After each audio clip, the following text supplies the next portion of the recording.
Hey guys, welcome back to the channel. I'm Last Son. This is Journey Through the Cornellverse, and today we are going to take a look at Extremo Moderno Lucha Libre, EMLL, the Lucha Underground of the Cornellverse, if you will. Set up by the legendary luchador El Bandido, a man whose name value alone made it easy to get investors, Extremo Moderno Lucha Libre are an attempt to do something a little different in order to capture a piece of the booming Mexican wrestling market. Although taking Clase Lucha Libre as its base concept, EMLL does a few things a little differently, as well as introducing a dark fantasy feel that is somewhere between a comic book and a horror movie. They've also completely abandoned tag team wrestling, instead making every show about a series of head-to-head battles between individual wrestlers in the style of a beat-em-up video game. This brave new world of wrestling has, so far, fully captured the imagination of a small but dedicated fan base. You are a small company, you have 250,000 in the bank. Taking a look at your size here, you range from 42 to basically 10, 42 in Noresti, and to get to that next size of medium, you have to achieve a 59 popularity in Noresti and 35 in either Noroccidente or Centro. So you're 16 in both of those regions. So if we take a look at your coverage, it's because you have no coverage, you have no broadcaster. So this is all going to be based on basically holding shows in those areas. So you're going to have to make sure you hold shows in areas like Noroccidente or Centro, along with Noresti, so you can build your popularity and get to that next size. If you take a look at your events are kind of set up to be almost like a story throughout the year. It ends here in the season finale at Mortal Kombat, so all of your storylines, everything are going to want to take and finish up here, and then you start all over again. But you'll start with Clash of the Multiverse, you have Avatar of Chaos, you have Time Wars, Mortal Kombat, the Dark Universe, Return from the Dark Universe, the Paradox Equation, Hellmouth, Battle for the Ring, El Dia Nacional de Lucha. So this is that one that all Mexican companies have on a certain day that celebrates Lucha Libre. The Blood Throne, Dia de los Muertos, and the Destiny Crisis. So except for that National Day of Lucha Libre, the rest of these are going to be telling a certain dark fantasy type story. And remember that all those stories are going to want to tie up in April, so then you can start the next season of stories, which we'll see here in titles are going to be things like these rings. So you first start out and you have your Campeonato del Mundo. It's the company's main title. It's a current prestige of 44. Samael the Accuser is the current champion. It's basically a triple crown, given that it was unified with the Campeonato de Histórico and the Campeonato de Mexico at Mortal Kombat 6 in 2017. This reign for Samael the Accuser has been going on for 60 days. There's been one successful title defense. Then you have your rings of different abilities. You have Rings of Chaos. This is one of the 3 rings of power that were introduced into the EMLL storylines in 2017. It's fought for in an annual battle royal. The winner becomes the Avatar of Chaos. So right now, the Trickster is considered the Avatar of Chaos. Ring of Destiny, 32 prestige. It's one of the 3 rings of power. It's won in an annual tournament, and the holder can claim a title shot, and it's occasionally defended outside of that tournament. This ring is fought for and won at the Destiny Crisis, which is your December pay-per-view. So Cyclops is the current 2-time holder of the Ring of Destiny. He's had it for 7 days, and he's not defended it at all so far. The Ring of Life is considered the most powerful one. It is won in a 4-way match, and the only time each year that EMLL do that style of bout. They compete for it annually at the Battle for the Ring. It's fought for in a 4-way singles match. So how you decide who those 4 individuals are is totally up to you. Guerrero Muerto, he won it last in August, so he's considered the Avatar of Life. So it's not something that they defend, but it does play into storylines, especially the Ring of Life, Ring of Chaos. The Ring of Destiny is one that can be defended, and then your championship is basically that triple crown that holds a lot of power in this federation. So the way I kind of think of it is, in like Lucha Underground, this would be the gift of the gods type belt. It could be defended, but then you can cash it in for a title shot. And then these two are just a kind of unique individual achievements that make the holder of the ring very powerful. We take a look at your product, and your product is Dark Fantasy Lucha. It's a Grindhouse Lucha Libre product. Although it's based around often quite dark storylines and characters, match quality is still very important. Hardcore matches and fast-paced, exciting spectacles form the core of the in-ring output. It is a men-only gender setting. Your Technico and Rudo is not enforced. There's no men's weight split, mini division, stables, or managers. You obviously can change that if you'd like to have stables and managers. Spinal impact moves are not allowed. You do have the Lucha de Apuesta, a match of wagers. That could be hair, it could be mask. It's taken very seriously. It's a very big deal. Fans are going to expect your events to be 80% matches, 20% angles. TV shows would be 60% matches, 40% angles. Matches are rated on a match quality versus popularity ratio of between 40 and 60 and 60 and 40, depending on what gets the best rating. So popularity is still very important, 60% or 40%. So make sure that the wrestlers that you go after are very, popular in the region that you're in. That hopefully they still can make, pretty cool matches. They have that ability to work in the ring. This style is hard on the workers due to its physical intensity and the risk of injury from all the high impact moves. Fans are open-minded and will accept any match type. Matches less than 10 minutes will not be able to achieve world-class scores. Fans are going to want you to stay away from cheap endings like count-out, DQs, or sports entertainment finishes. While they're open to any match type, certain matches can be penalized. They are listed here. Ultra dangerous match setups like glass and explosives will be penalized. Everybody's going to need to be using a gimmick or there's going to be a penalty. Fans expect lots of ongoing storylines. You need to have each show one match aimed as storytelling and one match either aimed as hardcore, wild brawl, car crash, or mayhem. So losing your mask is a very big deal in this company. So having a wrestler forced to unmask is a very big deal in this company. Take a look at your booking team. Right now you have Captain Lucha on the booking team, but if you look, you do have not a ton of skill, but if you do look, you don't have a ton of options, but you do have some pretty high skilled guys in the booking team. You do have some that might not be well suited, but that would be half the decision that you would have to take. Are they worth getting that potential CE? So for your inner circle, you only have one position filled in your locker room leaders. That's Decipher. So you kind of have a lot of freedom to assign roles to workers that you might think that they're going to do a good job. And they also have a chance to then become loyal and develop relationships with you over the time. They might become friend or like family, and that will help as you try to navigate the backstage and your booking role. So if you take a look at star quality that is 70 or above, we don't have a huge roster, so you're not going to have a ton of guys with a lot of star quality. So it's kind of taken, and you have to look at it as what's the size of my roster. If I had 90 workers, this would be kind of pretty horrible. You're looking at about half the roster, might be a little bit below half, but at least it's close to half the roster with pretty good star power. You have Orican Love Machine Jr., Calavera, Captain Lucha, Chess Maniac, Death's Head, Delirium, El Hijo del Fantasma, Guerrero Muerto, Powerful Man, Rey Solado, Scorpion, and then Time Master.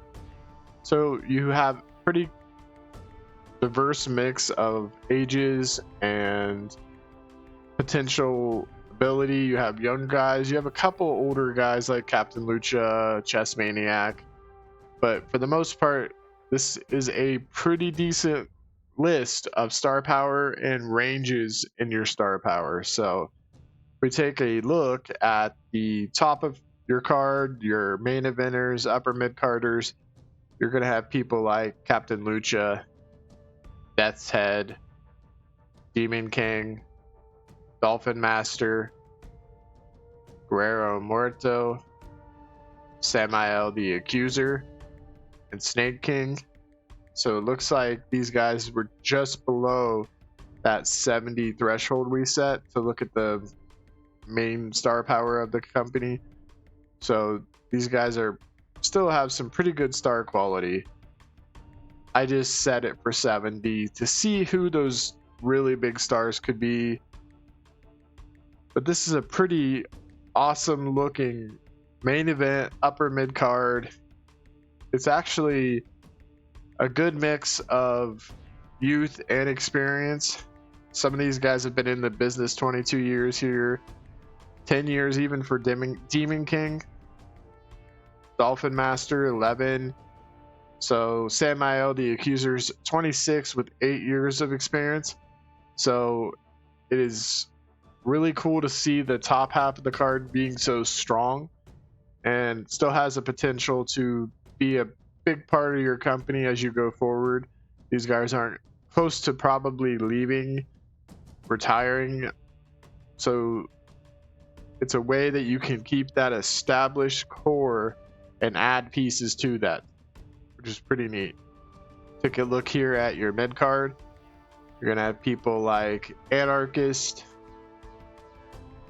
Apprendins Jr., Blue Wolf, Oregon Love Machine Jr., Chiron, Chess Maniac, Cyclops, Decipher, Delirium, El Bandito Jr., El Diablo Implumado, El Hijo del Fantasma, El Hijo del Vigilante, La Bestia Morada, Macabro, Malefic, Power Man, Rey Solado, Scorpion, Screamer, Time Master, and Trickster. So pretty decent mid card. We take a look at your unimportant right now. So more of the younger type workers or potentially older workers who have just kind of fallen down the card. You have workers here like Calavera, Goblin Prince, Hellfire, Noxious, Pyromaniac, and Tarantula. So all of them but Pyromaniac is, they're kind of younger workers. Pyromaniac's a 32-year-old, but it says here he's no by mean a particularly good in-ring performer, but his stunts and willingness to bump help him hide that fact.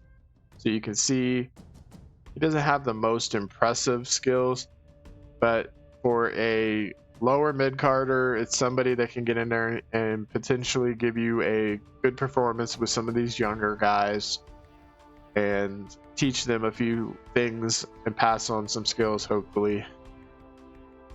So there are no stables currently in EMLL, but you could eventually set up stables based around what multiverse the individuals are from. So that might be a pretty cool concept.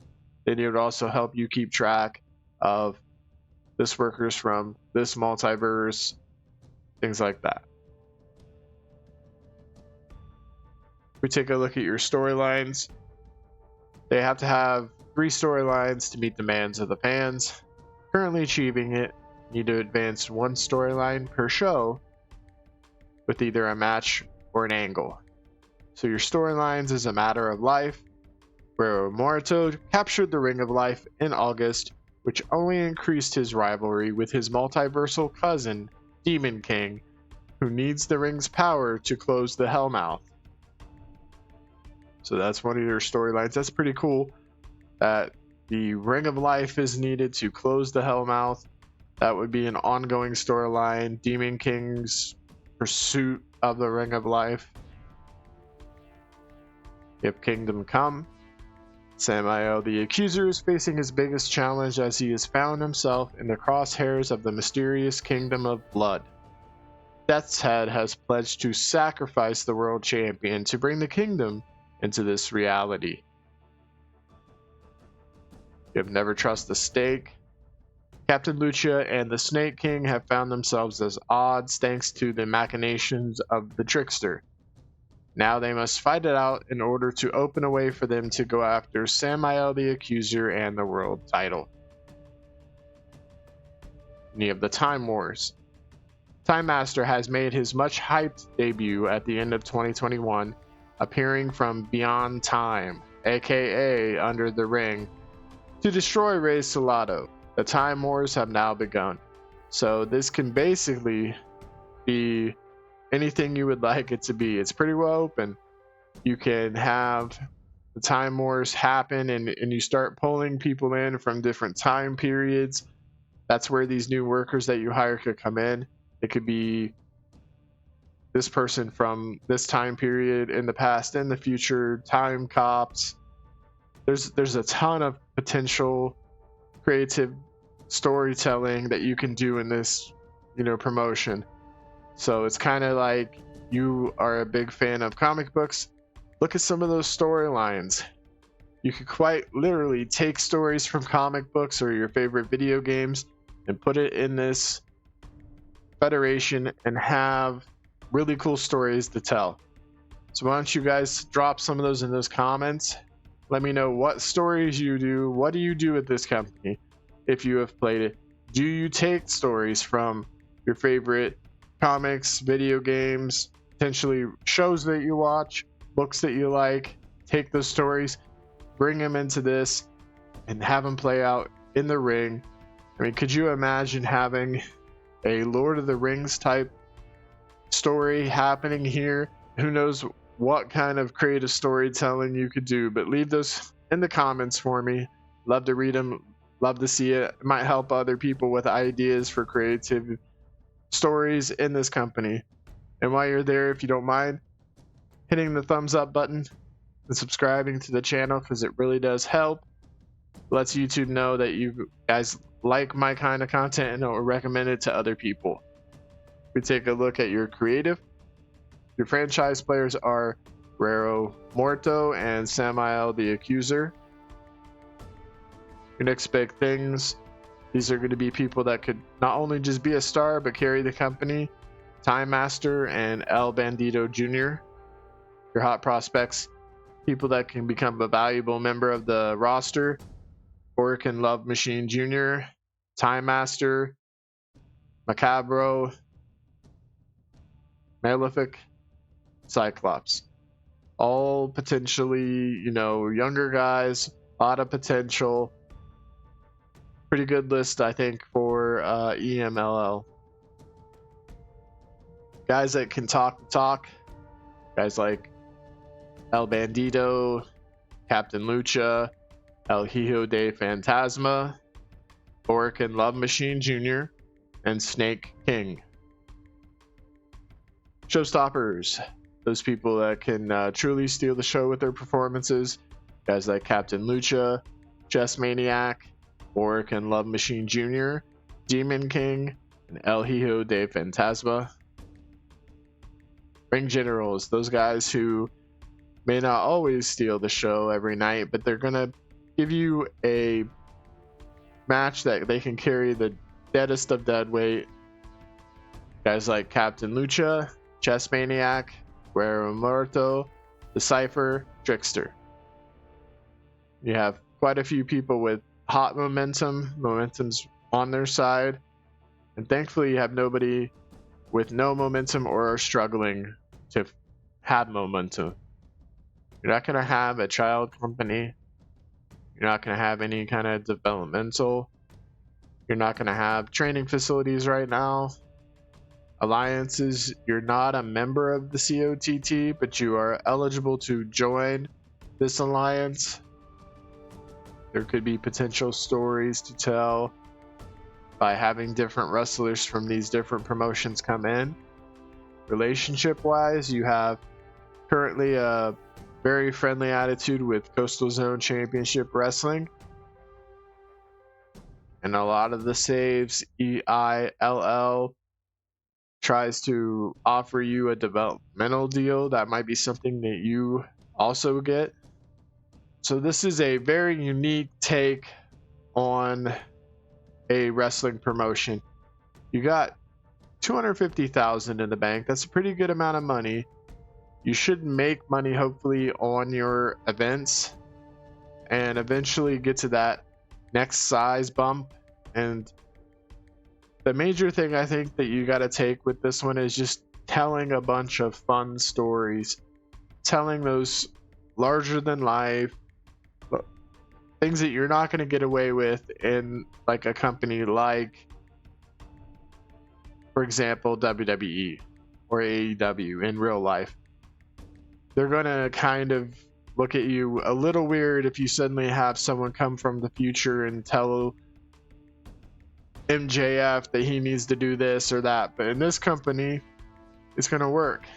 You can have a wrestler who suddenly finds this object of power, and what comes from that? I mean, does he suddenly become super powerful? Does he go kind of crazy with the power? Does this power somehow leech off and create, new workers based around this whole thing? Something like maybe like Spider-Man, he finds the black symbiote suit. We then eventually get Venom, Carnage, etc. You could do this in this federation and suddenly create a bunch of workers, a bunch of storylines that have long-lasting potential. This sounds like a really cool promotion. I think people can get a lot of enjoyment out of the crazy stories that you can tell with these guys. This has been Journey Through the Cornellverse. Today we've looked at EMLL. I'm Last Son. Keep playing. Stay awesome. I'll see you in our next video.